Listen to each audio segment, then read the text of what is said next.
ஜெபம். அன்பின் பரலோக பிதாவே, உம்மை நன்றியோடு துதிக்கிறோம் அப்பா. ஸ்தோத்தரிக்கிறோம், நன்றி செலுத்துகிறோம்.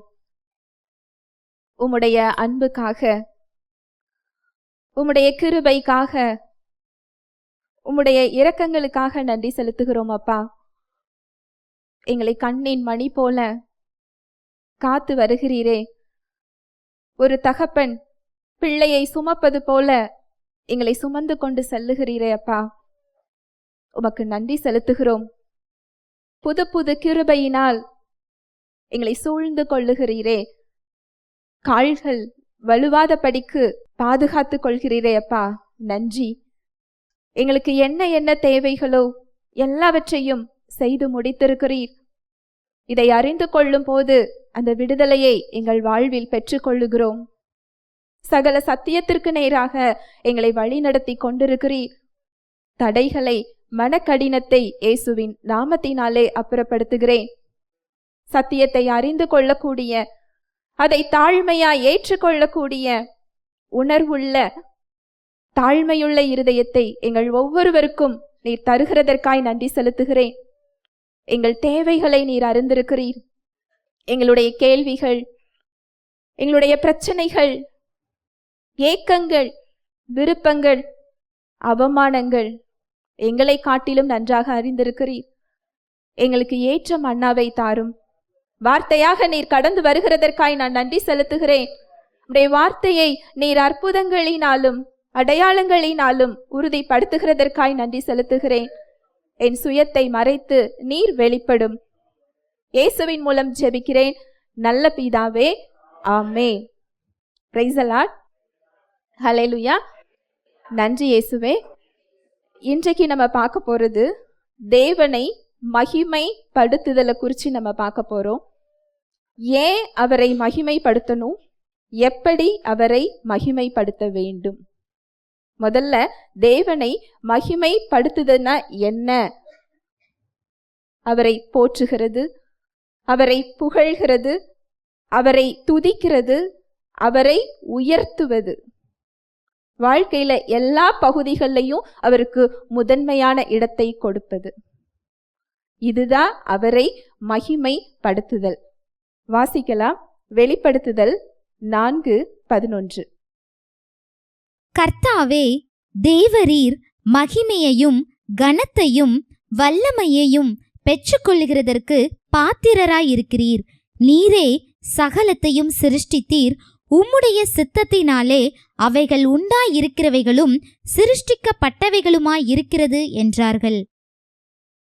கர்த்தாவே, தேவரீர் மகிமையையும் கனத்தையும் வல்லமையையும் பெற்றுக்கொள்ளுகிறதற்கு பாத்திரராய் இருக்கிறீர். நீரே சகலத்தையும் சிருஷ்டித்தீர். உம்முடைய சித்தத்தினாலே அவைகள் உண்டாயிருக்கிறவைகளும் சிருஷ்டிக்கப்பட்டவைகளுமாய் இருக்கிறது என்றார்கள். தேவனை நமது வார்த்தைகள் மூலமாகவும், நமது சரீரத்தின் மூலமாகவும், நமது வாழ்வின் மூலமாகவும் வெளிப்படுத்துகிறது. அவருடைய வாழ்வை, அவருடைய வல்லமையை, அவருடைய இயல்பை நம்ம வெளிப்படுத்துறது தான் அவரை மகிமைப்படுத்துறது. ஏன் மகிமைப்படுத்தணும் அப்படின்னு சொன்னா, அதற்கு அவர் பாத்திரராய் இருக்கிறாராம். ஹல்லேலூயா. Praise the Lord. வசனம் அதை தான் சொல்லுது. மறுபடி வாசிக்கலாம். 11வது வசனம். கர்த்தாவே, தேவரீர் மகிமையையும் கனத்தையும் வல்லமையையும் பெற்றுக்கொள்ளுகிறதற்கு பாத்திரராயிருக்கிறீர். நீரே சகலத்தையும் சிருஷ்டித்தீர். உம்முடைய சித்தத்தினாலே அவைகள் உண்டாயிருக்கிறவைகளும் சிருஷ்டிக்கப்பட்டவைகளுமாயிருக்கிறது என்றார்கள். நீரே சகலத்தையும் சிருஷ்டித்தீர். சகலத்தையும் அவரே என்ன செஞ்சிருக்கிறாரா? உருவாக்கி இருக்கிறார். உம்முடைய சித்தத்தினாலே அவைகள் உண்டாயிருக்கிறவைகளும். அவருடைய சித்தம், அவருடைய விருப்பத்தினாலே இதெல்லாம் என்ன செய்யப்பட்டிருக்குதா? உருவாக்கப்பட்டிருக்கு. இந்த உண்டாக்கப்பட்டவைகள்ல மனிதர்களும் அடக்கம். நம்மை அவர் உருவாக்குனது அவர் விருப்பப்பட்டு என்ன செஞ்சிருக்கிறாரா? உருவாக்கி இருக்கிறார். அவருக்காக, அவர் மூலமாக, அவருக்கென்று நாம் என்ன செய்யப்பட்டிருக்கிறோம்? உண்டாக்கப்பட்டிருக்கிறோம். சங்கீதம் 19:1-4 வரை. வானங்கள் தேவனுடைய மகிமையை வெளிப்படுத்துகின்றன. ஆகாய விரிவு அவருடைய கரங்களின் கிரியையை அறிவிக்கிறது. பகலுக்கு பகல் வார்த்தைகளை பொழிகிறது, இரவுக்கு இரவு அறிவை தெரிவிக்கிறது. அவைகளுக்கு பேச்சும் இல்லை, வார்த்தையும் இல்லை, அவைகளின் சத்தம் கேட்கப்படுவதுமில்லை. ஆகிலும் அவைகளின் சத்தம் பூமி எங்கும், அவைகளின் வசனங்கள் பூ உலகின் கடைசி வரைக்கும் செல்லுகின்றன.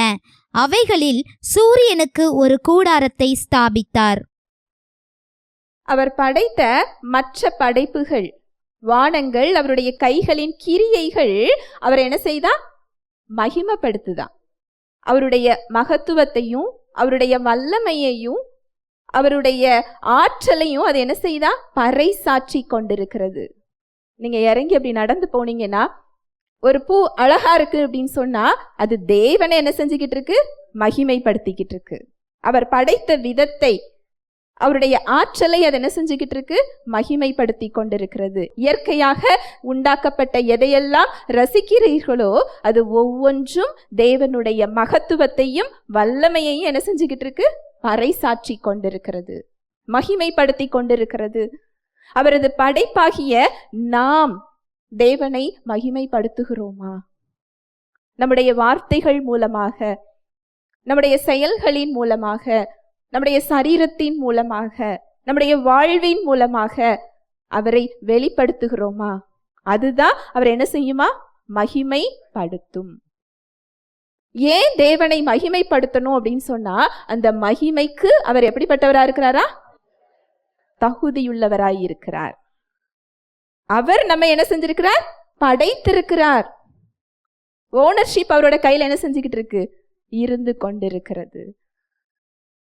இந்த மகிமைப்படுத்துகிறது, அதுல தேவனுக்கு என்ன லாபம் நினைக்கிறீங்க? உங்களுக்கு ஒரு சின்ன உதாரணம் சொல்றேன். தேவன் நாம அன்பு செய்தாலும், நாம அன்பு செய்யவில்லை என்றாலும் தேவனோட அன்பு என்ன செய்யாது? மாறாது. நீங்க அதிகமாக ஜெபிக்கிறதுனாலயோ, நீங்க பக்தியாக இருக்கிறதுனாலயோ, நீங்க வேதம் வாசிக்கிறதுனாலயோ உங்க மேல அதிகப்படியான அன்பு இல்லை என்றால், நீங்க அவர் அறிந்து கொள்ளல அப்படின்னா உங்களை அவர் நேசிக்காமல் விட்டு விடுகிற அன்பு, அப்படிப்பட்ட அன்பு அவருடையது கிடையாது. நீங்க தாயின் கருவில் உருவாகிறதற்கு முன்னமே அவர் உங்களை நேசிக்கிறார், அறிந்திருக்கிறார். உங்களுக்காக அவர் இறங்கி என்ன செய்திருக்கிறார்? வந்திருக்கிறார்.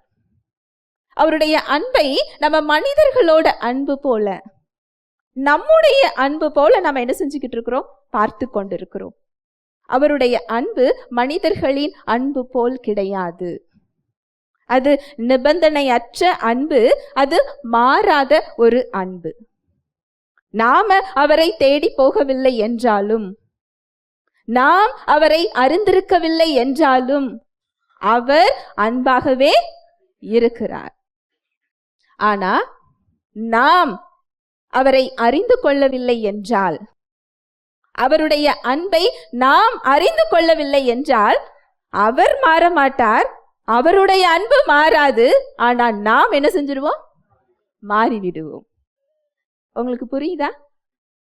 நாம் அவரை அறிந்து கொண்டாலோ இல்லை அறிந்து கொள்ளவில்லை என்றாலோ அவரது அன்பு என்ன செய்ய போறது இல்லை? மாறப்போறது இல்லை.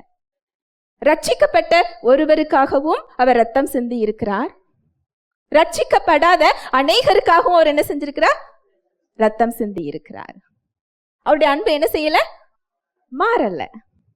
ஆனால் நாம் வேதம் வாசிப்பதன் மூலம், வார்த்தையை அறிந்து கொள்ளுவதன் மூலம், தியானிப்பதன் மூலம், அவரோடு உறவாடுவதன் மூலம், ஜெபிப்பதன் மூலம், ஒரு ஆவிக்குரிய ஐக்கியத்தின் மூலம் அவரை என்ன செஞ்சுக்கிறோம்? அறிந்து கொள்ளும் போது அவருடைய அன்பை நாம் அந்த இடத்துல என்ன செஞ்சுக்கிறோம்? அறிந்து கொள்றோம். அவரை அந்த இடத்துல என்ன செஞ்சுக்கிறோம்? அறிந்து கொள்றோம். ஆனா இதை பொறுத்து அவருடைய அன்பு கூடுவது குறைவது இல்லை. ஆனா இதெல்லாம் நம்ம செய்யலன்னு சொன்னா, அவருடைய அன்பை நாம அறிந்து கொள்ளலன்னா நாம என்ன செஞ்சிடறோம்? மாறி விடுகிறோம். நாம உலகத்தின் போக்கில் என்ன செஞ்சிடறோம்? போய் விடுகிறோம். அது போலதான் தேவனை நாம மகிமைப்படுத்துகிறதுனாலயோ மகிமை படுத்தாமல் போவதனாலேயோ அவருக்கு ஒரு பிரச்சனையும் இல்லை. நாம மகிமை படுத்தினாலும் சரி, படுத்தவில்லை என்றாலும் சரி, அவருடைய மகிமை குறைந்து போக போவது இல்லை. அப்படி மகிமை படுத்தவில்லை என்றால் நம்மால் அவரை விசுவாசிக்க முடியாது. நம்ம சரீரத்துல, நம்ம வாழ்க்கையில அவருடைய வல்லமை என்ன செய்ய முடியாது? பார்க்க முடியாது. இது எல்லாமே மொத்தமா பார்த்தோம் அப்படின்னா அவர் நமக்காக தான் என்ன செய்ய சொல்றார்? செய்ய சொல்கிறார். ஹல்லேலூயா, பிரைஸ் தி லார்ட். வாசிக்கலாம். வெளிப்படுத்துதல் 5வது அதிகாரம் 12-13.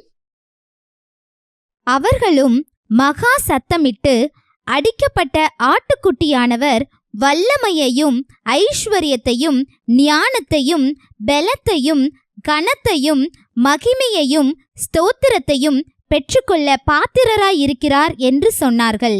அப்பொழுது வானத்திலும் பூமியிலும் பூமியின் கீழும் இருக்கிற சிருஷ்டிகள் யாவும், சமுத்திரம் உள்ளவைகளும் அவற்றுள்ளடங்கிய வஸ்துகள் யாவும், சிங்காசனத்தின் மேல் வீற்றிருக்கிறவருக்கும் ஆட்டுக்குட்டியானவருக்கும் ஸ்தோத்திரமும் கனமும் மகிமையும் வல்லமையும் சதா காலங்களிலும் உண்டாவதாக என்று சொல்ல கேட்டேன். இது பரலோகத்துல நடக்கிற ஒரு சம்பவத்தை என்ன செய்யப்பட்டிருக்கு? சொல்லப்பட்டிருக்கு. பிதாவுக்கும் குமாரனுக்கும் அங்க என்ன கனம், என்ன மரியாதை, அவர் மகிமைப்படுத்துகிற காரியத்தை குறித்து என்ன செய்யப்பட்டிருக்கு? சொல்லப்பட்டிருக்கு. 12வது வசனத்தை பாருங்க. அவர்களும் மகா சத்தமிட்டு, அடிக்கப்பட்ட ஆட்டுக்குட்டியானவர் அப்படின்னா ஆண்டவராகிய இயேசு கிறிஸ்து, அடிக்கப்பட்ட ஆட்டுக்குட்டியானவர் வல்லமையையும் ஐஸ்வர்யத்தையும் ஞானத்தையும் பலத்தையும் கனத்தையும் மகிமையையும் ஸ்தோத்திரத்தையும் பெற்றுக்கொள்றதுக்கு எப்படி இருக்கிறாரா? பாத்திரராய் இருக்கிறார். அதுக்கு அடுத்த வசனம் பாருங்க, இன்னும் ரொம்ப அழகா இருக்கும். அப்பொழுது வானத்திலும் பூமியிலும் பூமியின் கீழும் இருக்கிற சிருஷ்டிகள் யாவும், அது மனிதர்கள் மாத்திரம் இல்ல, விலங்குகளும் அவரை என்ன செஞ்சுக்கிட்டு இருக்குதா? மகிமைப்படுத்தி கொண்டிருக்கிறது. அவர் படைத்த படைப்புகள் யாவும் என்ன செய்யுது அப்படின்னா ஸ்தோத்திரமும் கனமும் மகிமையும் வல்லமையும் சதா காலங்களிலும் உண்டாவதாக என்று சொல்ல கேட்டேன். இப்படிப்பட்ட கனத்தை உடையவர், மகிமையை உடையவர், பிலிப்பியர் 2ல சொல்லப்பட்டிருக்கு, அடிமையின் கோலம் எடுத்து உங்களையும் என்னையும் தேடி வந்தாராம். ஹல்லேலூயா, பிரைஸ் தி லார்ட். அவர் எப்படிப்பட்ட ஒரு ஸ்தானத்திலிருந்து அவர் இறங்கி வந்திருக்கிறார்? எல்லோரும் அவரை துதித்து கொண்டிருக்கிறார்கள். எல்லோரும் அவரை மகிமைப்படுத்தி போற்றி புகழ்ந்து கொண்டிருக்கிறார்கள். எல்லோருடைய கனத்தையும் பெற்றுக்கொள்ளுகிற உயர்ந்த ஸ்தானம், உயர்ந்த ஸ்தானத்துல இருந்து கீழே அடிமட்ட ஸ்தானமாகிய அடிமையாக அவர் மாறி வருகிறார். இது எப்போ அப்படின்னா நாம பிறக்கிறதற்கு முன்பதாகவே. இதை மகிமைப்படுத்துவதற்கு நாம எப்படிப்பட்டவர்களா இருக்கிறோம்? கடனாளிகளாக இருக்கிறோம். எப்பேற்பட்ட ஒரு அன்பு இல்லையா? உலக பிரகாரமா மனுஷங்களை எடுத்துக்கிட்டீங்க அப்படின்னா, ஒரு பதவியோ ஒரு படிப்போ ஒரு பணமோ ஒரு அதிகாரமோ இருக்கும் பொழுது அது இல்லாதவர்களிடம் அட்வான்டேஜ் எடுக்க வைக்கும் இல்லையா? சாதகமாக்கி கொள்ள வைக்கும், மற்றவர்களை பயன்படுத்தி கொள்ள வைக்கும். தன்னுடைய பணமா இருக்கட்டும், தன்னோட அறிவா இருக்கட்டும், தன்னுடைய அதிகாரமா இருக்கட்டும், மற்றவர்கள்ட்ட அது என்ன செய்யும்? சாதகமாக்கி கொள்ளும். ஆனா இத்தனை அதிகாரத்தையும் இத்தனை வல்லமையையும் கனத்தையும் படைத்தவர் அதை தனக்கு சாதகமாக்கி கொள்ளல, நமக்கு சாதகமாக அவர் இறங்கி வந்தாராம். இதுதான் தேவ அன்பு. ஹல்லேலூயா, பிரைஸ் தி லார்ட். இந்த அன்பை நீங்க நினைக்கும் போது, இதை நீங்க அறிந்து கொண்டீங்க அப்படின்னா, அந்த பூரண அன்பு உங்கள் பயத்தை புறம்பே தள்ளும். இந்த அன்பை நீங்க அறிந்து கொள்ளும் போது அது உங்களுடைய வாழ்வை என்ன செய்யும்? மாற்றும். சராசரியாக அது என்ன செய்யாது? இருக்காது. உங்க வாழ்வு பழைய வாழ்வு போல அது என்ன செய்யாது?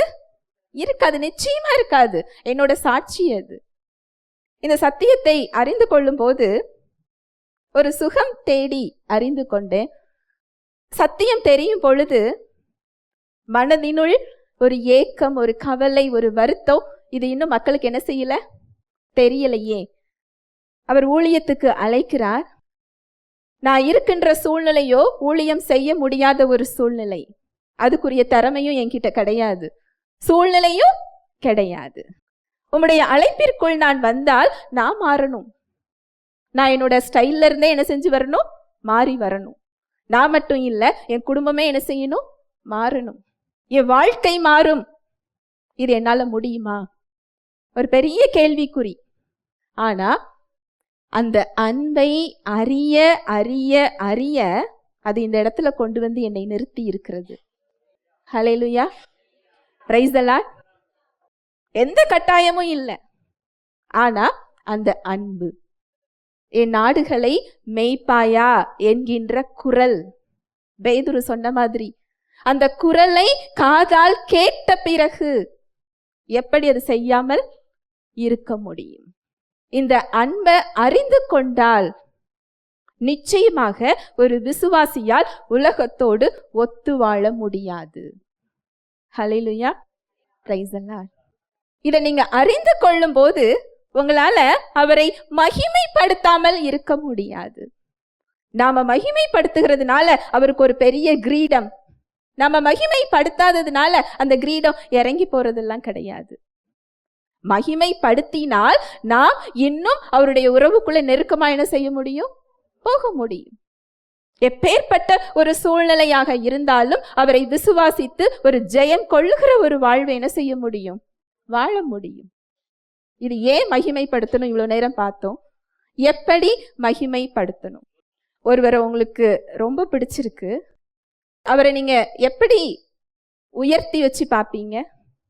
அவருக்கு முக்கியத்துவம் கொடுக்கறதன் மூலம், உங்க வாழ்க்கையில ஒரு முதன்மையான இடத்தை கொடுக்கறதன் மூலம், அவர் சொன்ன சொல்லுக்கு மரியாதை கொடுக்கறதன் மூலம். உங்களை எனக்கு ரொம்ப பிடிச்சிருக்கு, ஆனா நீங்க சொல்ற எதையும் நான் என்ன செய்ய மாட்டேன், கேட்க மாட்டேன் அப்படின்னா அவருக்கு நம்ம என்ன கொடுக்கல? முக்கியத்துவம் கொடுக்கல. ஒருவரை நான் உயர்த்தி வைத்திருக்கிறேன் என்றால் அவரை எல்லா விதத்திலையும் நான் கனம் செய்வது, அவருடைய வார்த்தைக்கு முதன்மையான இடத்தை நான் கொடுப்பது. அதுபோல தேவனை மகிமைப்படுத்துவது அப்படின்னா அவருடைய வார்த்தைக்கு முதன்மையான இடத்தை கொடுப்பது. அவருடைய வார்த்தைக்கு நம்ம வாழ்க்கையில எல்லா பகுதிகள்லையும், தேவையான பகுதிகளில் மாத்திரம் இல்லை. எனக்கு ஒரு சுகம் அப்படின்னு சொன்னா நான் அதை எடுத்துக்கொள்றது, மற்றதுக்கு இல்லை வேண்டாம் அது எனக்கு பாரம் என்று சொல்லுவது இல்லை. உண்மையிலே சொல்லணும் அப்படின்னா தேவனுடைய உறவு ஒரு இடுக்கமான வாசல் தான், அது விரிவான வாசல்லாம் கிடையாது. ஏன் இடுக்கமான வாசல்? ஒரு கன்னத்தில் அடிச்சா இன்னொரு கன்னத்தை என்ன செய்யணும்? காண்பிக்கணும். 1 மைல் தூரம் நடக்க சொன்னா எத்தனை தூரம் நடக்கணும்? 2 மைல் தூரம் நடக்கணும். ஒரு ட்ரெஸ் கேட்டா இன்னொரு ட்ரெஸ்ஸை என்ன செஞ்சிடணும்? கொடுத்துடணும். அதனாலதான் இது இடுக்கமான வாசல். அப்படி செஞ்சா எல்லாரும் என்ன செய்வாங்க? சாதகமாக்கி கொள்ளுவாங்க இல்லையா? இதை எல்லாரும் சூஸ் பண்றது இல்லை. இது உங்களுக்கு ஒரு ஏமாந்து போற ஒரு இடமா தெரியலாம், இழந்து போற ஒரு இடமா தெரியலாம். இல்லை இல்லை, இதுதான் ஒரு விடுதலையான ஒரு வாழ்வு, அவரை வெளிப்படுத்துற ஒரு வாழ்வு. இதை நீங்க தேர்ந்தெடுத்து பாருங்க, அது ஒரு உன்னதமான ஒரு வாழ்வா இருக்கும்.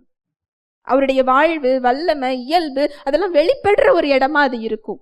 ஒரு விடுதலையின் வாழ்வாக அது இருக்கும். நமக்கு தேவைக்கு மட்டும் அவருடைய வார்த்தையை நம்ம என்ன செஞ்சுக்கிறோம்? எடுத்துக்கொள்ளுகிறோம். அவருடைய வார்த்தையை மகிமைப்படுத்துவது அப்படிங்கிறது எல்லா இடத்துலையும், எல்லா பகுதிகள்லையும், அது எனக்கு சூழ்நிலை சாதகமாக இருந்தால் மட்டும், என்னுடைய அறிவு ஒத்துக்கொண்டால் மாத்திரம், உலக பிரகாரமாக என் அனுபவம் என்ன சொல்லுகிறதோ அது எனக்கு ஒத்துசைந்து வந்தால் மாத்திரம் அப்படிலாம் கிடையாது. அறிவு என்ன சொன்னாலும் சரி, உலகம் என்ன சொன்னாலும் சரி, என் அனுபவம் என்ன சொன்னாலும் சரி, உறவுகளும் நண்பர்களும் என்ன சொன்னாலும் சரி, அதையும் தாண்டி அவருடைய வார்த்தை அங்க என்ன செய்யறது? முதன்மைப்படுத்துகிறது.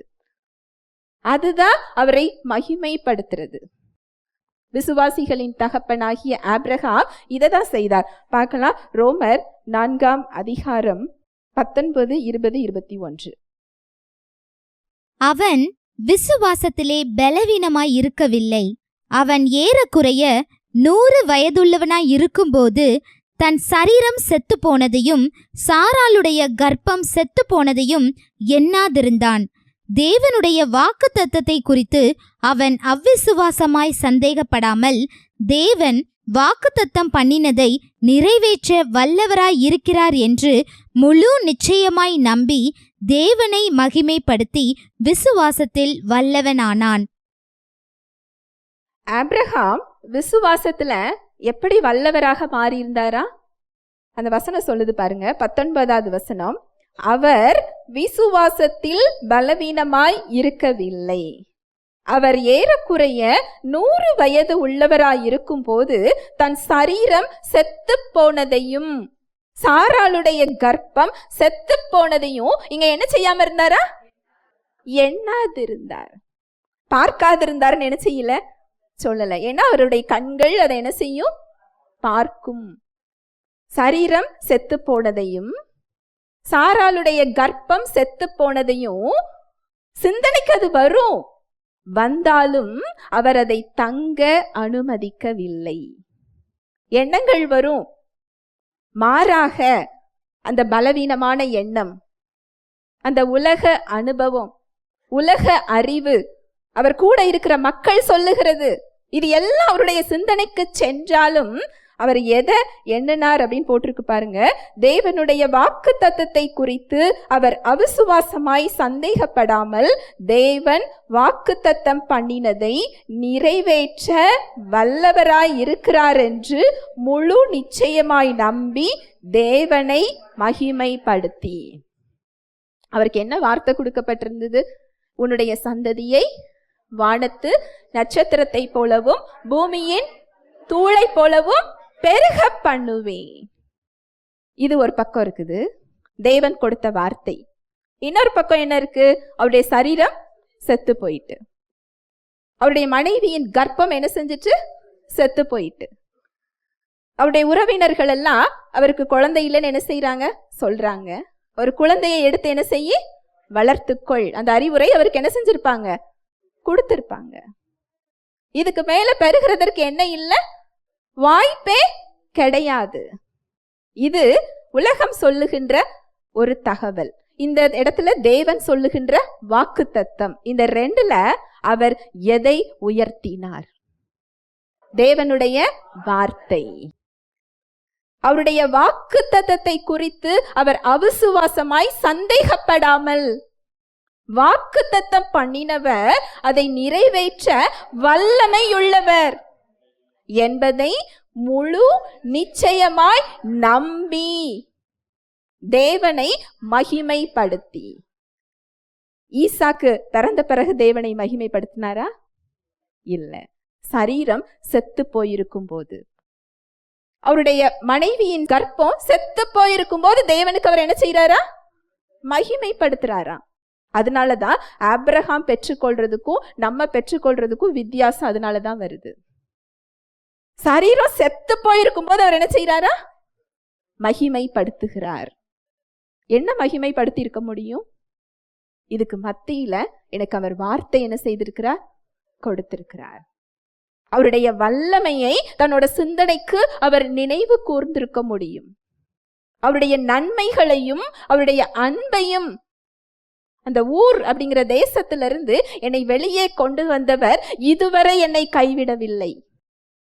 அவருடைய நன்மையை அவர் நினைவு கூற கூற, அதுல மகிமைப்படுத்த அவர் விசுவாசத்துல என்ன செஞ்சாரா? வல்லவராக மாறினார். இது நம்மளுடைய அனுதின வாழ்க்கையில வருகின்ற ஒரு காரியம். எப்பொழுதாவது ஒரு விஷயத்துல என்னால நம்பக்கூடிய ஒரு விஷயத்துல, என்னால செய்ய முடிகிற ஒரு விஷயத்துல அப்படிலாம் இல்லை. அனுதின வாழ்க்கையில நான் எதை மகிமைப்படுத்த போகிறேன்? தேவனுடைய வார்த்தையை நான் மகிமைப்படுத்த போகிறேனா? இல்லை என்றால் என்னுடைய சூழலையும் என்னுடைய பிரச்சனைகளையும், என்னை குறித்து உலகம் ஒரு அடையாளம் சொல்லலாம், அந்த அடையாளத்தையும், இல்ல சரீரத்தில் உள்ள நோய் அது ஒரு ரிப்போர்ட்டை கொடுத்துக்கிட்டு இருக்கலாம், அதை குறித்தும் நான் உயர்த்த போகிறேனா? நீங்க சொல்லலாம், என் பிரச்சனைகளை எல்லாம் நான் உயர்த்துறது இல்லம்மா அப்படின்னு நீங்க சொன்னாலும், எதை அதிகமாக பேசுகிறீர்களோ, எதை அதிகமாக நம்புகிறீர்களோ அதை தான் நீங்க உயர்த்துகிறீர்கள் என்று அர்த்தம். இங்க ஆபிரகாம் என்ன செஞ்சாரா? அவருடைய வார்த்தையை குறித்து அவிசுவாசமாய் சந்தேகப்படாமல், அந்த சந்தேகமே எப்போ வராம இருக்கும் அப்படின்னு சொன்னா, நீங்க தேவனை மகிமைப்படுத்தும் பொழுது. மனிதனுக்கு ஒரு இயல்பு உண்டு, மறந்து போகக்கூடிய ஒரு இயல்பு. அதனாலதான் வேதம் சொல்லுது, நீ நினைவு கூர்ந்து கொள், அவர் செஞ்ச நன்மைகளை நீ மறவாதே. தாவீது ராஜா தன்னோட ஆத்மாவுக்கு சொல்லி கொடுக்கிறார், தன்னோட சிந்தனைக்கு சொல்லி கொடுக்கிறார், அவர் செய்த சகல உபகாரங்களை நீ என்ன செய்யாத, மறவாதே. ஏன் சொல்லி கொடுக்கிறார் தெரியுமா? அதை மறந்து போகக்கூடிய இயல்பு தான் மனிதனுக்கு உண்டு. நம்முடைய சிந்தனைக்கு நம்ம பார்த்தோம் இல்லையா, ஒரு உன்னதத்துல அத்தனை பேர் புகழ்ந்து பாடுகிற கூட்டத்துக்கு தலைவராக ராஜாவாக இருக்கிற ஒரு ஸ்தானத்தை விட்டுதான் நம்மை தேடி அடிமையாக வந்திருக்கிறார். நமக்கு மீட்பு கொடுக்கணும், நமக்கு வாழ்வு கொடுக்கணும், நம்மோடு ஒரு உறவு ஏற்படணும்னு சொல்லி அவர் தேடி வந்திருக்கிறார். உலகத்துக்கே அதிபதி யார் உறவை தேடி வந்தாரா? நம் ஒவ்வொருவருடைய உறவை தேடி அவர் வந்திருக்கிறார். அதற்கு ஒரு பெரிய விலையையும் அவர் சிலுவையில் என்ன செய்திருக்கிறார்? கொடுத்திருக்கிறார். அவற்றோடு கூட இந்த சின்ன சின்ன விஷயங்களை அவர் எனக்கு சந்திக்காமல் இருப்பது எப்படி? பவுல் கேட்கிறார். இதை உங்க சிந்தனைக்கு நீங்க நினைவு கூறும் போதுதான் அவர் செஞ்ச நன்மைகளை, அவருடைய வல்லமைகளை, அவருடைய வார்த்தைகள் எல்லாம் ஞானம் பொதிந்து கிடக்கிறது. நீங்க உங்க பிரச்சனைக்கு யார்கிட்டையும் சொல்யூஷனுக்கு போகவே வேண்டாம். பிள்ளைங்க எப்படி வளர்க்கணுமா? வேதம் கற்றுக் கொடுக்கிறது. ஒரு மனைவி எப்படி நடந்து கொள்ள வேண்டுமா? வேதம் கற்றுக் கொடுக்கிறது. ஒரு கணவன் எப்படி நடந்து கொள்ள வேண்டும், ஒரு முதலாளி எப்படி இருக்கணும், ஒரு பணி செய்கிறவங்க எப்படி இருக்கணும், மாமியார் எப்படி இருக்கணும், மாமனார் எப்படி இருக்கணும், வயதானவர்கள் எப்படி இருக்கணும், பெற்றோர்கள் எப்படி இருக்க வேண்டும், மேய்ப்பன் எப்படி இருக்க வேண்டும், ஆடுகள் எப்படி இருக்க வேண்டும், எல்லாமே வேதத்துல என்ன செய்யப்பட்டிருக்கு? சொல்லப்பட்டிருக்கு.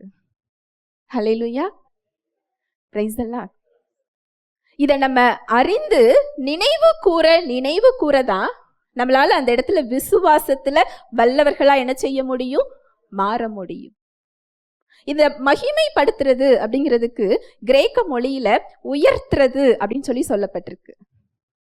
அவரை எல்லா இடத்துலையும் உயர்த்துறது அப்படிங்கிறது அவர் வேற, அவருடைய வார்த்தை வேற கிடையாது.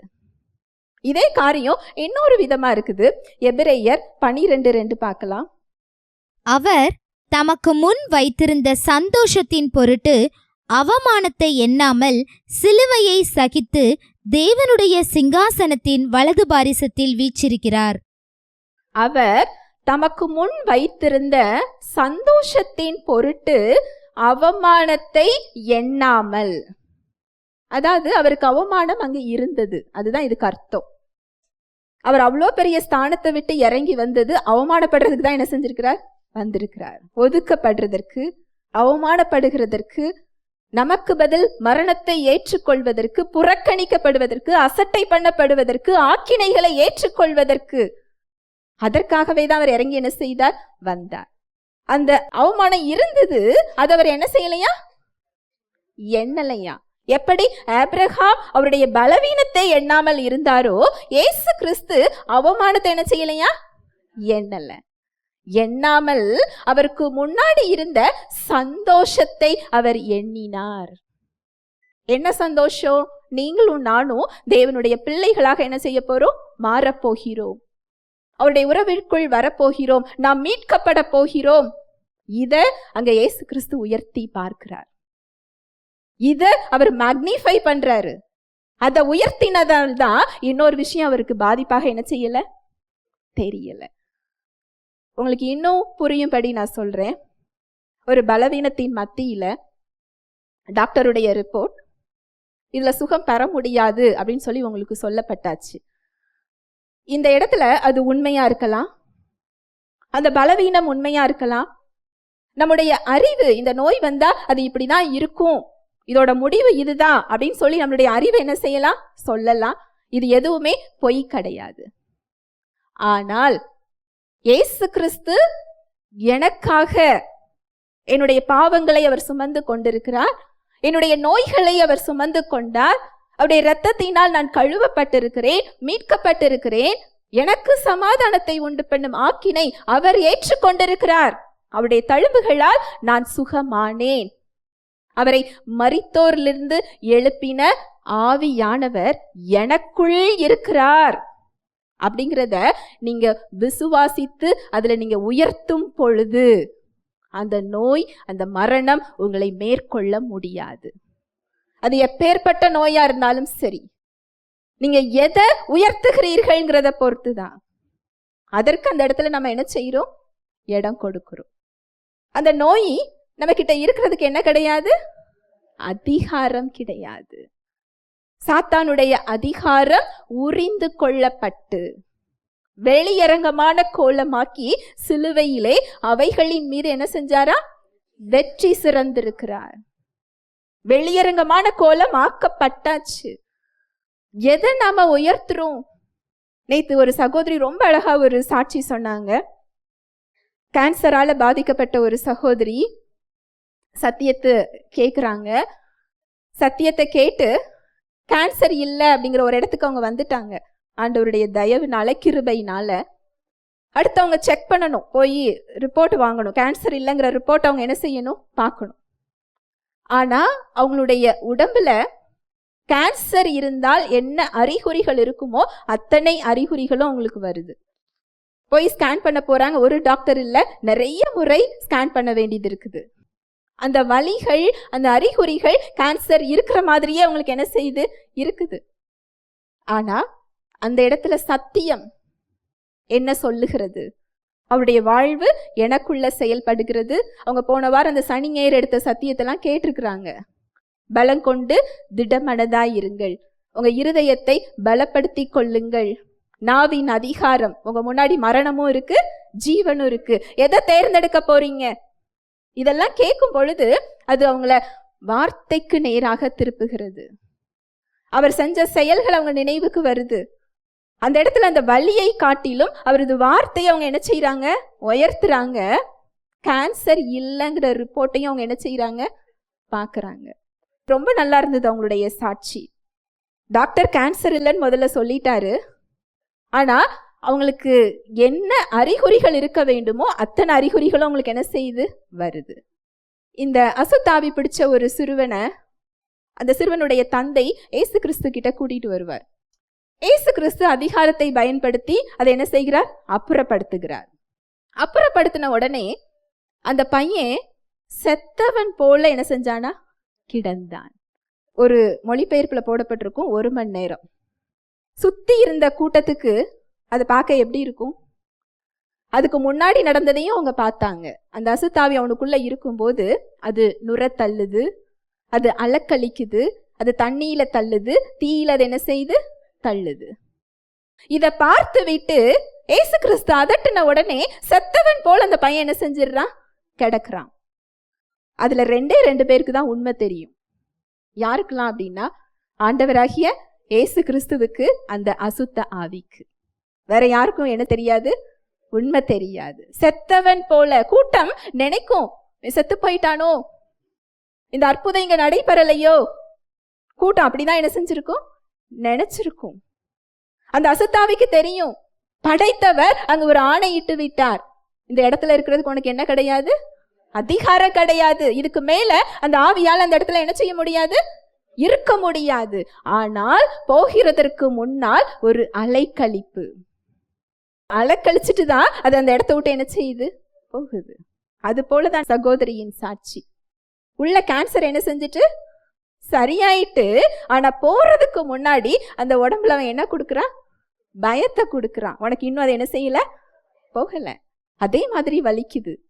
அது இருக்கும்போது என்னெல்லாம் செஞ்சுதோ அதெல்லாம் உனக்கு என்ன செய்யுது? செய்கிறது.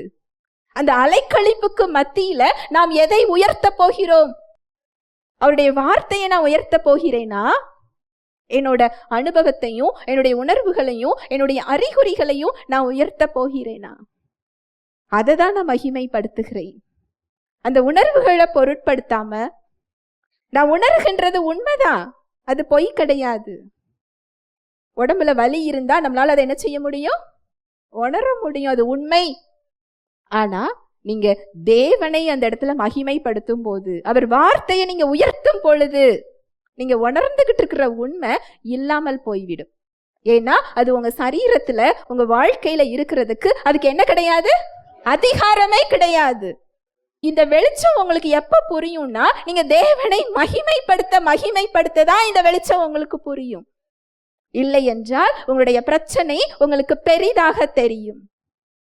இந்த டெலஸ்கோப்ல ரொம்ப பக்கத்துல வச்சிருக்கிறது என்ன செய்யும்? பெருசா தெரியும் இல்லையா? அது போல நீங்க பிரச்சனையை பக்கத்துல வச்சீங்கன்னா பிரச்சனை பெருசா தெரியும். தேவனை பக்கத்துல வச்சீங்கன்னா தேவன் எப்படி தெரிவார்?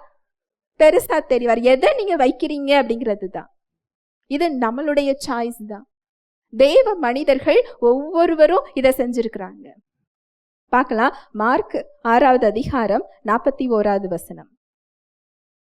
அவர் அந்த 5 அப்பங்களையும் அந்த 2 மீன்களையும் எடுத்து வானத்தை அண்ணார்ந்து பார்த்து ஆசீர்வதித்து அப்பங்களை பிட்டு அவர்களுக்கு பரிமாறும்படி தம்முடைய சீஷர்களிடத்தில் கொடுத்தார். அப்படியே 2 மீன்களையும் எல்லாருக்கும் பங்கிட்டார். இந்த சம்பவம் நம்ம எல்லாருக்கும் தெரியும். பல்லாயிரக்கணக்கான மக்கள் கூட்டம். ஆண்கள் மாத்திரம் 5000 பேர், பெண்கள் சிறு குழந்தைகள் அதை விட அதிகமாக தான் என்ன செய்வாங்க? இருப்பாங்க. இப்போ கிட்டத்தட்ட ஒரு 12,000 15,000க்கு மேல உள்ள ஒரு கூட்டத்துக்கு கையில 5 அப்பம் 2 மீன்கள் இருக்கிறது. இயேசு கிறிஸ்து என்ன செஞ்சாரா? அவர் அந்த 5 அப்பங்களையும் அந்த 2 மீன்களையும் எடுத்து வானத்தை அண்ணாந்து பார்த்து. இந்த அண்ணாந்து பார்த்து அப்படிங்கிறதுக்கு கிரேக்க மொழியில எப்படி இருக்கு அப்படின்னா, ரிசீவ் சைட் அப்படின்னு இருக்கு. அப்படின்னா அவர் இங்க உள்ள குறைய அவர் என்ன செய்யல? பார்க்கல. கையில உள்ளதை அவர் என்ன செய்யல? பார்க்கல.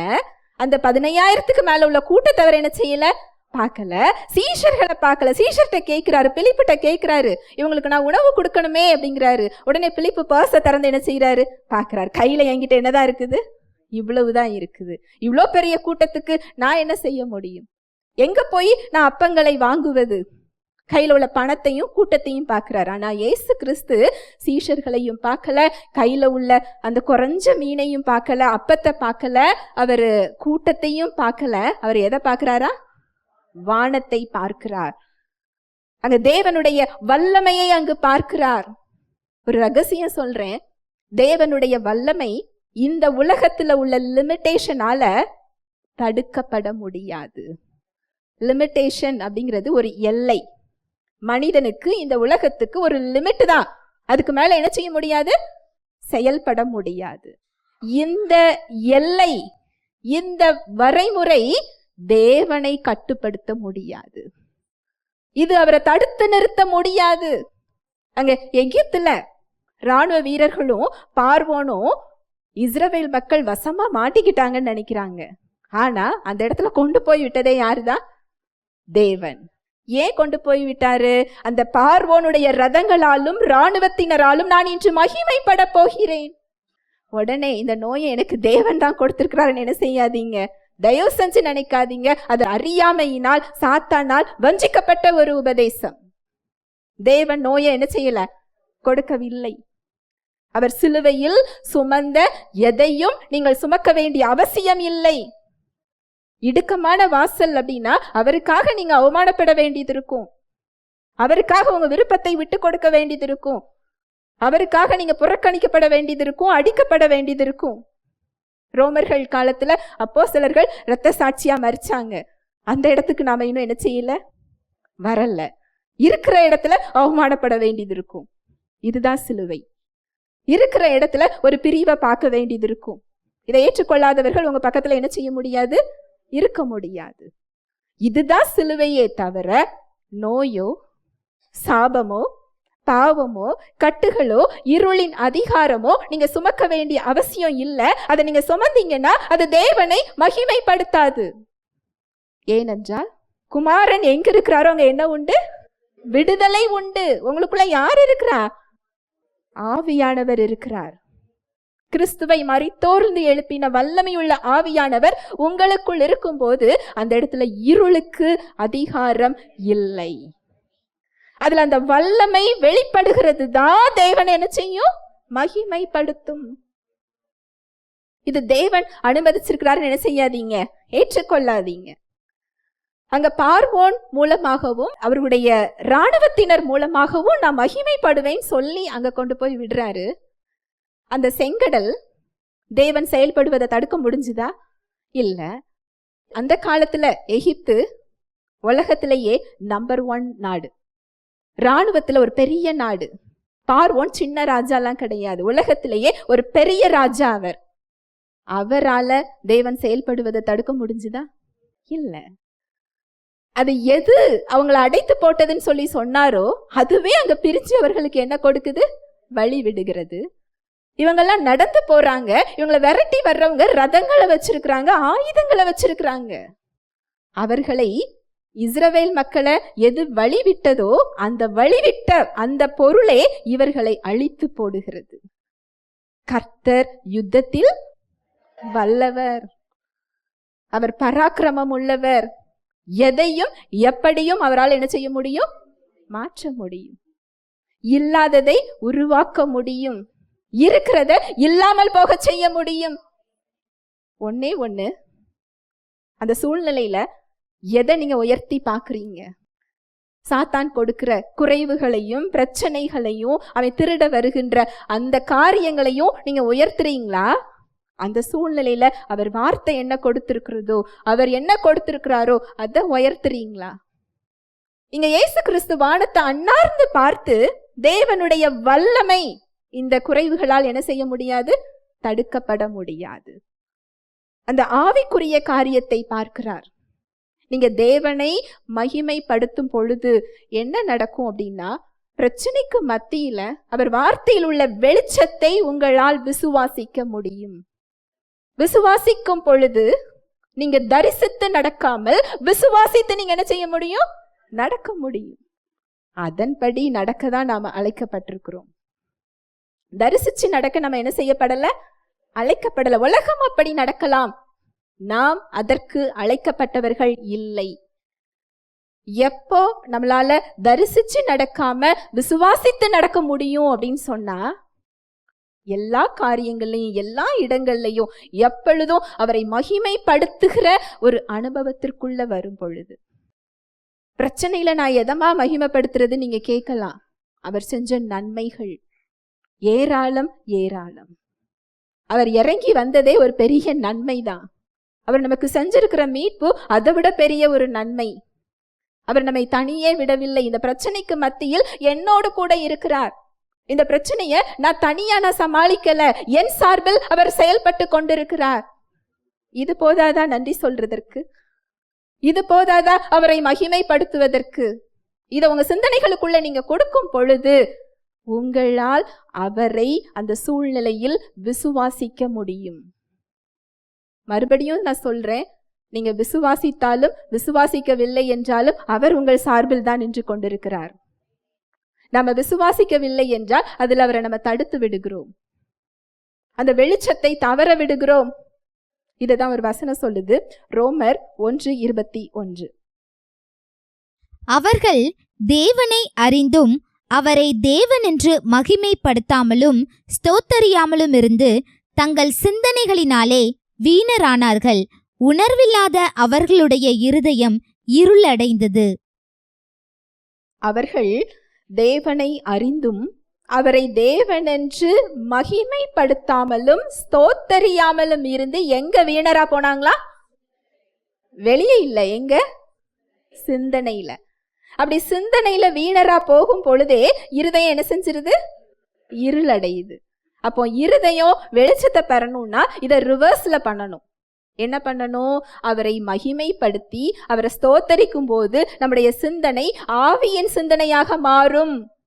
ஆவியின் சிந்தையோ ஜீவனையும் சமாதானத்தையும் நமக்கு கொடுக்கும். அந்த ஆவியின் சிந்தையில நாம இருக்கும் பொழுது நம்மளுடைய இருதயம் வெளிச்சமா தான் இருக்கும். எப்படி அந்த வெளிச்சத்தை தக்க வைத்துக் கொள்றதுன்னு இந்த வசனம் நமக்கு கற்றுக் கொடுக்கிறது. அவரை மகிமைப்படுத்துறது, அவரை ஸ்தோத்தரிக்கிறது. இதைதான் தாவீது ராஜா சொல்றாரு, சங்கீதம் 69:30. தேவனுடைய நாமத்தை பாட்டினால் துதித்து அவரை ஸ்தோத்திரத்தினால் மகிமைப்படுத்துவேன். அதுக்கு அடுத்த வசனம், கொம்பு விரி குளம்புள்ள காளை எருதை பார்க்கிலும் இதுவே கர்த்தருக்கு பிரியமாயிருக்கும். தேவனுடைய நாமத்தை பாட்டினால் துதித்து அவரை ஸ்தோத்திரத்தினால் என்ன செய்வேன்? மகிமைப்படுத்துவேன். இன்னொரு காரியம் மகிமைப்படுத்துறது, அவருக்கு நன்றி கூறுறது. தாவீது ராஜா என்ன செஞ்சாரா?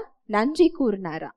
அடுத்த வசனம் சொல்லுது பாருங்க, கொம்பும் விரி குளம்பும் உள்ள காளை எருதை பார்க்கிலும் இதுவே கர்த்தருக்கு பிரியமாயிருக்கும். தாவீது ராஜா காலத்துல அவங்க பலியிடுவாங்க. அதனாலதான் அவர் இந்த பலியை குறிச்சு சொல்றாரு, நான் கொடுக்கிற அந்த பலியை காட்டிலும் உங்களுக்கு நான் நன்றி சொல்றதுதான் உங்களுக்கு என்னவா இருக்குது? பிரியமாயிருக்கு. இன்றைக்கு நம்ம செய்யக்கூடிய ஒரு சின்ன சின்ன செயல்களை செஞ்சுட்டு அவருக்கு பிரியமானதுன்னு நினைக்கிறோம். ஆனா அவர் எதிர்பார்க்கிறது நம்முடைய உறவு. அவர் நம்ம எல்லா இடங்களையும் உயர்த்துறது, அவருக்கு நன்றி கூறுகிறது, நம்முடைய சிந்தனைகள்ல அவரை தரித்து கொள்றது. இதுதான் அவரை உயர்த்துகிறது. நம்ம வார்த்தையினால மாத்திரம் இல்லை, நம்ம செயல்கள்னால, நம்ம சரீரத்தின் மூலம் அவருடைய வல்லமையை அவர் வெளிப்படுத்த அவர் காத்து கொண்டிருக்கிறார். அந்த பலவீனங்கள்ல அவர் பலத்தை கொடுக்க காத்து கொண்டிருக்கிறார். அந்த சுகவீனங்கள்ல அதை சுகப்படுத்த அவர் காத்து கொண்டிருக்கிறார். உங்க வாழ்க்கையில குறைவுகளை நிறைவாக்க காத்து கொண்டிருக்கிறார். உங்க மூலமா அந்த வல்லமையை வெளிப்படுத்த அவர் என்ன செய்கிறார்? காத்து கொண்டிருக்கிறார். அது மாத்திரம் இல்ல, உங்க மூலமாக அவரது வாழ்வை வெளிப்படுத்த காத்து கொண்டிருக்கிறார். அது அவரை மகிமைப்படுத்தும். அவருடைய அன்பு, அவருடைய சமாதானம், அவருடைய சந்தோஷம், அவருடைய பரிசுத்தம் ஒவ்வொன்றையும் உங்க மூலமாக வெளிப்படுத்த அவர் என்ன செஞ்சுக்கிட்டு இருக்கிறார்? காத்து கொண்டிருக்கிறார். இதுல அவர் பிரியமாக இருக்கிறாராம். ஹல்லேலூயா, பிரைஸ் தி லார்ட். பரிசேயர்கள் காலத்துல தாய் தகப்பனை கனம் பண்ணணும் அப்படிங்கிறது ஒரு கட்டளை. பரிசேயர்கள் என்ன செஞ்சாங்கன்னா, அதுக்கு ஒரு காசை கொடுத்து அந்த கட்டளைய கடைபிடிக்காம விட்டுருவாங்க. ஏன்னா அதுக்கு ஒரு காசை அவங்க என்ன செஞ்சிருவாங்க? செலுத்திடுவாங்க. இதை தான் அவர் மாய்மாலம்னு சொல்லுவாரு. உள்ள ஒன்று இருக்கும், வெளியே ஒன்று இருக்கும். இன்றைக்கு அதே மாதிரி இல்லாம வேற செயல்களை நம்ம என்ன செஞ்சுக்கிட்டு இருக்கிறோம்? மாய்மாலமா இருக்கிறோம். நம்மளால முடிஞ்ச ஒரு சில செயலை செஞ்சுட்டு அவரை பிரியப்படுத்துகிறேன்னு சொல்றோம். அவரோட பிரியமே என்னது? நம்முடைய உறவு தான். ஹல்லேலூயா, பிரைஸ் தி லார்ட். நிக்கிற இடத்துல அவரை நான் மகிமைப்படுத்துகிறேனா? அவரை நான் உயர்த்துகிறேனா? அவர் அதில் விருப்பமா இருக்கிறாரா? ஒரே ஒரு சாட்சி மட்டும் சொல்லி முடிக்கிறேன். சனிக்கிழமை மீட்டிங்க்கு ஒரு சகோதரி வருவாங்க. அவங்களுக்கு எழுத படிக்க தெரியாது. ஆனா அவங்க இருதயம் ரொம்ப அழகான ஒரு இருதயம். அவங்களுக்கு சொல்லி கொடுக்கறதெல்லாம் புரியும், ஆனா ரொம்ப பேச தெரியாது. எல்லா காரியத்திலையும் ஒரு வார்த்தையை மாத்திரம் சொல்லுவாங்க, இயேசுவின் வாழ்வு செயல்படுகிறது, இயேசுவின் தழும்புகளால் குணமானீர்கள். இது ரெண்டும் தான் அவங்களுக்கு என்ன செய்ய தெரியும்? சொல்ல தெரியும். எல்லாத்துக்குமே இதை தான் சொல்லுவாங்க. அவங்க பையனுக்கு அவங்க வேன் வச்சு ஓட்டுறாரு, அதுக்கு ஆஃபர் வரணும்னாலும் அவங்க அதை தான் என்ன செய்வாங்க? சொல்லுவாங்க. இயேசுவின் வாழ்வு அதுக்குள்ள என்ன செய்யுது? செயல்படுகிறது. அது கிடைச்சதுக்காக நன்றி. கிணத்துல தண்ணி இல்லாட்டியும் அதை தான் என்ன செய்வாங்க? சொல்லுவாங்க. ஒருத்தவங்களுக்கு சுகம் இல்லைனாலும் அதை தான் சொல்லுவாங்க. அவங்க கிராமத்துல நிறைய சாட்சிகள். அந்த அம்மாவை ஜெபிக்கிறதுக்கு நிறைய பேர் கூப்பிடுவாங்க, வந்து எனக்காக என்ன செய்யுங்க? ஜெபிங்க. இந்த அம்மா போய் இந்த வார்த்தையை சொல்லி இதை நீ சொல்லுன்னு சொல்லி கொடுத்துட்டு வந்துடுவாங்க. அவங்க சுகமும் என்ன செஞ்சிருவாங்க? ஆயிருவாங்க. இந்த சாட்சிய பிரேயர் டீம்ல சகோதரி ஒருத்தவங்களுக்கு சொல்லி கொடுத்துருக்குறாங்க. அதை கேட்டுக்கிட்டு இருந்த அந்த சகோதரி, அவங்களுக்கு தெரிஞ்ச ஒரு பொண்ணு தேவனை அறியாமல் தேவனை ஏற்றுக்கொண்டிருக்கிறாங்க. குழந்தை பாக்கியத்துக்காக உள்ள வந்திருக்கிறாங்க. 8 வருஷம் அவங்களுக்கு குழந்தை கிடையாது. கர்ப்பப்பையில கட்டி ரொம்ப கஷ்டப்பட்ட ஒரு பொண்ணு. நிறைய செலவழிச்சிட்டாங்க, அந்த குழந்தை பெற்றுக்கொள்ள முடியல. அவங்களுக்கு இந்த சகோதரியோட சாட்சிய அதை கேட்டுக்கொண்டிருந்த ஒரு சகோதரி சொல்லியிருக்கிறாங்க. ஒரு பேப்பர்ல எழுதி, இயேசுவின் வாழ்வு என்னோட கர்ப்பப்பைக்குள்ள செயல்படுகிறது, இயேசுவின் தழும்புகளால் நான் சுகமானேன், நன்றி இயேசுவே, இதை மட்டும் சொல்லுன்னு சொல்லி அந்த சகோதரியோட சாட்சியை சொல்லிட்டு வந்திருக்கிறாங்க. ஒரு வாரத்துல எங்களுக்கு செய்தி வருது, அந்த பொண்ணு கர்ப்பமா இருக்கிறாங்க அப்படின்னு சொல்லி. ஹல்லேலூயா, பிரைஸ் தி லார்ட். கர்ப்பப்பையில பிரச்சனை, லட்சக்கணக்கில் செலவழிச்சிருக்கிறாங்க, பெற்றுக்கொள்ள முடியல. ஆனா இந்த லிமிட்டேஷன், இந்த வரைமுறை எல்லை எதுவுமே அவர் செயல்படுறதாங்க என்ன செய்யல, தடுக்க முடியல. எதை அந்த இடத்துல உயர்த்துறோமோ அதை நம்ம என்ன செய்ய முடியும், பெற்றுக்கொள்ள முடியும். அந்த சூழல்ல அந்த வார்த்தையை அவங்க என்ன செய்யறாங்க, உயர்த்துறாங்க. இன்றைக்கும் உங்க சூழல்ல நீங்க பாக்குறது உண்மையா இருக்கலாம், உங்க அறிவு ஒரு தகவலை சொல்லலாம், நீங்க உணர்ந்து கொண்டு இருக்கலாம், உலகம் ஒரு தகவலை சொல்லிக்கிட்டு இருக்கலாம், ரிப்போர்ட் ஒன்று சொல்லி கொண்டு இருக்கலாம். அது பொய்யெல்லாம் கிடையாது, அது நிஜமாக இருக்கலாம். ஆனா அந்த சூழல்ல அவருடைய வார்த்தை சொல்லுது, நான் உன்னை விட்டு விலகுவதும் இல்லை, உன்னை கைவிடுவதும் இல்லை, உன்னை ரட்சிக்கும் படிக்கு, உன்னை காக்கும் படிக்கு நான் உன்னுடனே கூட இருக்கிறேன், உன் சார்பில் நான் செயலாற்றி கொண்டிருக்கிறேன். கிறிஸ்துவை மரித்தோரிலிருந்து எழுப்பின வல்லமையுள்ள ஆவியானவர் சாவுக்கு ஏதுவான நம்முடைய சரீரங்களை உயிர்ப்பிக்கிறதற்காக அவர் நமக்குள் இருக்கிறார். தேவனால் பிறப்பதெல்லாம் உலகத்தை ஜெயிக்கும், நம்முடைய விசுவாசமே உலகத்தை ஜெயிக்கின்ற ஜெயம். உங்களை எதிர்த்து வருகிறவர்களை நேசிக்கக்கூடிய அன்பின் ஆயுதத்தை அவர் நமக்கு கொடுத்திருக்கிறார். உங்க பிரச்சனைகள்ல எதிர்த்து நிற்கக்கூடிய தேவ சமாதானம்ங்கிற இயல்பை அவர் தந்திருக்கிறார். நம்ம சூழல்ல எதை உயர்த்த போறோம், தேவனுடைய வார்த்தையை நம்ம உயர்த்தும் போது அவரை மகிமைப்படுத்துகிறோம். ஹல்லேலூயா, பிரைஸ் தி லார்ட். தேவனை மகிமைப்படுத்துறதுன்னா என்னன்னு பார்த்தோம், ஏன் மகிமைப்படுத்தணும்னு பார்த்தோம். எல்லா துதிக்கும் கனத்துக்கும் மகிமைக்கும் அவர் பாத்திரராய் இருக்கிறார். எல்லா சிருஷ்டிப்பும் அவருக்காக, அவருக்கென்று, அவர் மூலமாக என்ன செய்யப்பட்டது, உண்டாக்கப்பட்டிருக்கு. இந்த துதிகளுக்கு அவர் பாத்திரராக இருக்கிறார். நம்ம துதிக்கிறதுனால அவருக்கு கூடுறதோ குறைகிறதோ இல்லை.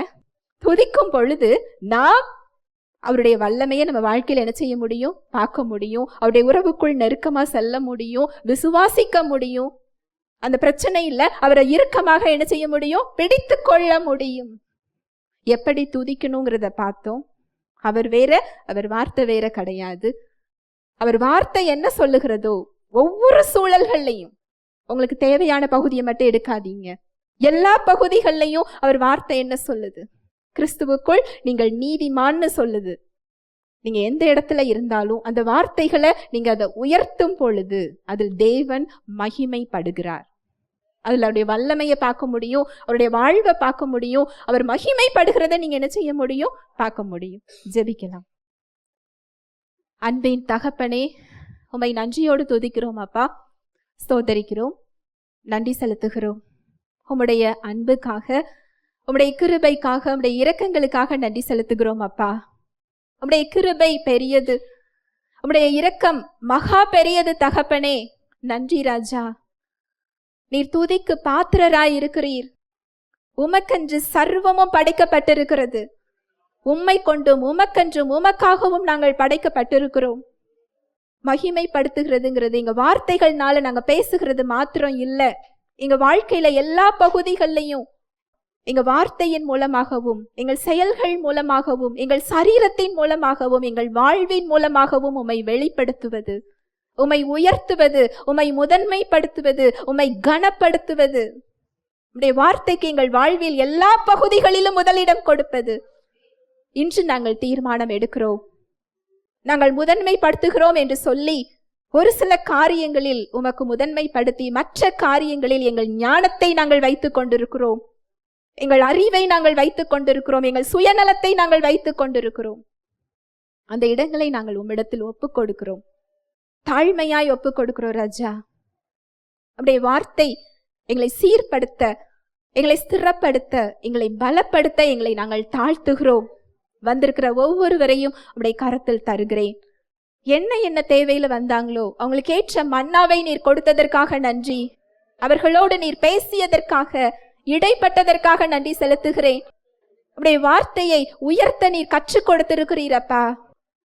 உம்முடைய வல்லமை நிறைந்த வார்த்தை, இருபுறமும் கருக்குள்ள பட்டயமாகிய உம்முடைய வார்த்தை அவர்கள் சிந்தனையை சீர் செய்து சிறப்படுத்தி அவருடைய விசுவாசத்தை பலப்படுத்தி அவங்க வாழ்க்கையில செயலாற்றுகிறதற்காய் நான் நன்றி செலுத்துகிறேன். தடைகள் எல்லாம் இயேசுவின் நாமத்தினாலே நீங்கட்டும். அவர்களுக்கு விரோதமாக எழும்புகின்ற ஆயுதம் இயேசுவின் நாமத்தினாலே வாய்க்காமல் போகட்டும். தேவ வாழ்வு, தேவ சமாதானம், தேவ சுகத்தை, தேவ விடுதலையை இயேசுவின் நாமத்தினாலே ஒவ்வொருத்தர் வாழ்விலும் சரீரத்திலும் நான் கட்டவிழ்கிறேன். செய்வதெல்லாம் வாய்க்கும். வாழ்நாள் எல்லாம் நன்மையும் கிருபையும் உங்களை பின்தொடரும். இயேசுவின் நாமத்தினாலே நான் ஆசீர்வதிக்கிறேன். விதைக்கப்பட்ட ஒவ்வொரு வார்த்தையும் நல்ல நிலத்தில் விதைக்கப்பட்ட விதையாக 1 30, 60, 100 கனி கொடுக்கின்ற நல்ல நிலங்களாக மாறக்கூடிய உடைய கிருபைக்காய் நான் நன்றி செலுத்துகிறேன். இயேசுவின் மூலம் ஜெபிக்கிறேன் நல்ல பிதாவே, ஆமென்.